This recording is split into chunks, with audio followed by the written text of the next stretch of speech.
Кажи сега какво искаш. Кукла. Кукла искаш, добре, аз ще ти купя кукла.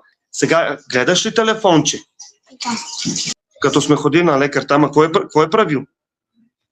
Кагем ко доктор Сокер ето ки. Айде да кажи. Показва. С пръсти. Показва с пръсти.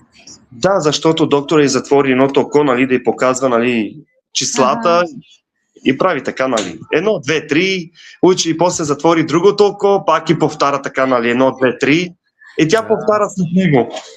Сега погледни към мен и виж колко пръсти има тук. Показвай пръст, така, супер, така. Към камерата да види пастора. 5. Добре. А сега колко пръста са? А сега колко са? Колко пръста показва пастора? Колко пръста? Кацина я керва. Колко пръсти? Бут. Много показвате много пръсти. Бут, да. Това е проблема, че ние не свикнахме вкъщи да говориме на български, това е. Защото тя се е била все вътре, пасторе. Тя се е била все вътре.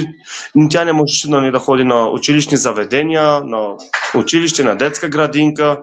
И все винаги аз или майката сме винаги с нея вътре. Но благодарим на живия Господ, защото вече и в тъмнината, искам да казвам, когато е тъмно, тя гледа. Гледа и тъмницата, гледа и светлината, познава вече хората. Запознава се с едни хора от църквата и ние бяхме там, жениха се едни наши роднини, бехме, ама там имаше много хора. И тя запомнила един от хвалители там, където пее момчето от нашата църква. И тя изказва, искам да ходя при тях да ги поздравя. Викам, айде добре, ще ходим, викам. Отиде и ги поздрави лично. И аз викам, ти откъде ги познаш? Тя вика, те отиват там горе при Бога. В смисъл на църквата. Къде ти е телефончето? Да видим сега. Сини с телефончето. Браво. Айде, Але. Браво. Да, работи, да. Дори тя се пуска вече в YouTube, ама няма да показвам пред нея. Кой но кавакате? Браво. Искам сега да кажеш на пастора, кой е този? Стеф. Кой?